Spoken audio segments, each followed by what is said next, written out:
Baik. Bismillahirrahmanirrahim. Alhamdulillah hamdan katsiran thayyiban barakan fih kama yuhibbu rabbuna wa yardah.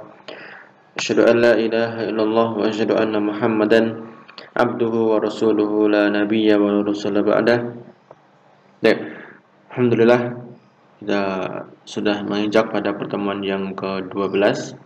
Berarti pada pertemuan kali ini nanti ada evaluasi mingguan, evaluasi yang ketiga. Silakan dikerjakan dengan sebaik-baiknya. Nanti nilainya kita kumpulkan jadi satu, kemudian untuk menambah nilai di rapot antum nanti. Nah, untuk sekarang kita bahas sedikit tentang syurut jawazi at-taqsid. Itu syarat-syarat bolehnya jual beli dengan at-taqsid, dengan kredit. Ada 4 syarat. Yang pertama, an takuna sil'atu biyadil ba'i tahta tasarrufihi indal aqdi. Barang yang akan dijual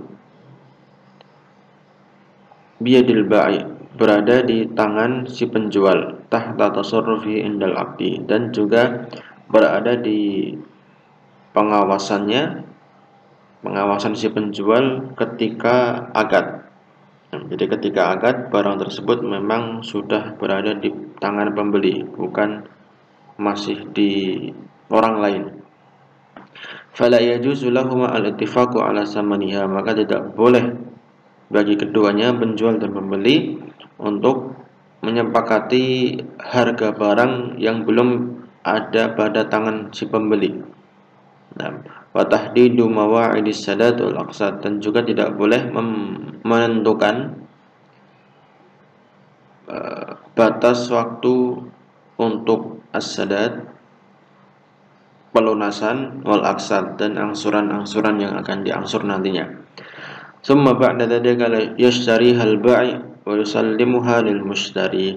Kemudian setelah terjadi kesepakatan, baru si penjual mencari barangnya dan memberikannya kepada si pembeli. Fa inna hadza muharram, karena ini tidak boleh dan haram, sebagaimana sabda Nabi sallallahu alaihi wasallam, la tabi' ma laisa indak, jangan kau jual barang yang bukan milikmu, atau jangan kau jual barang yang belum ada di tanganmu. Nah, yang kedua, la yajuzu ilzamul mushtari 'indal aqdi aw fi ma ba'd bi daf'i samanin zaidin ala mattafaqa alaihi 'indal aqdi. Nah, tidak boleh mewajibkan, mensyaratkan kepada si pembeli, baik itu ketika akad atau setelah akad, dengan syarat apa? Dengan syarat dia harus membayar uang tambahan atas apa yang sudah disepakati ketika akad. Ketika si pembeli telat membayar angsuran. Nah, li'anna dzalika riban muharram, dan ini termasuk perbuatan riba. Jadi tidak boleh ada denda ketika si pembeli telat membayar angsuran, karena kredit kan utang piutang. Kalau utang piutang ada keuntungan di situ, maka itu adalah masuk ke dalam perbuatan riba. Nah, kemudian yang ketiga, yuhramu 'alal mushtari al-mali'i al-mumatalah fi sadadil aqsad.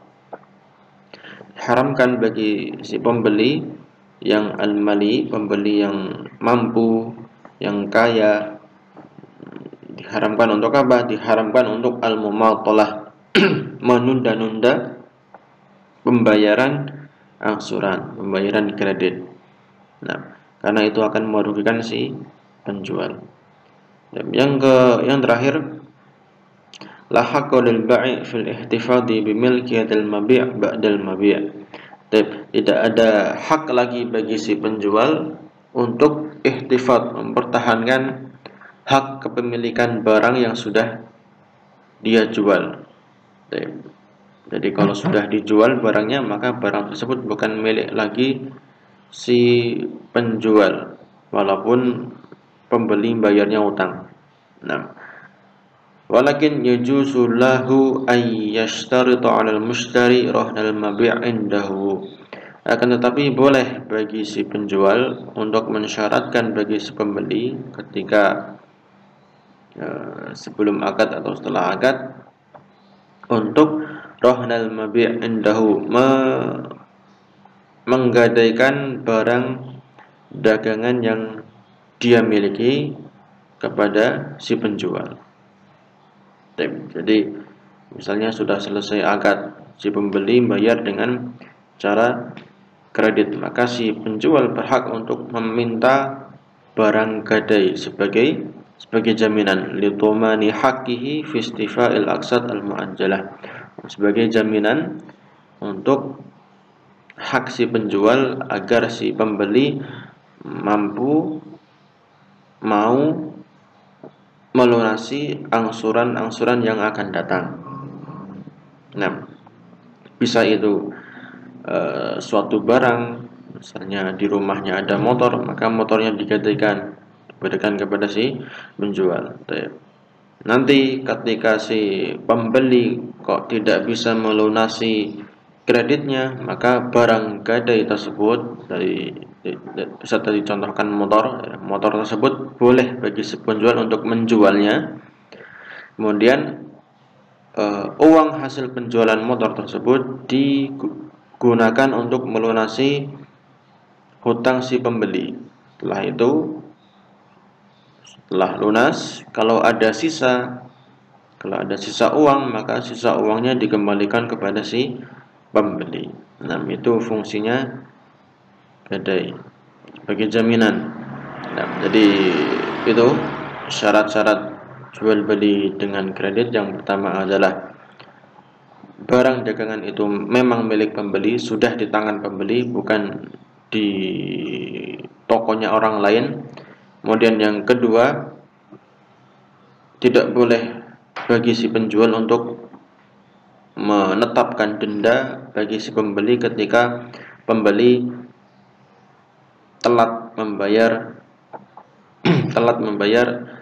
angsuran, karena itu termasuk riba. Dan yang ketiga, haram bagi si pembeli yang mampu untuk melunasi hutangnya, untuk melunasi kreditnya, diharamkan untuk menunda-nunda pembayaran.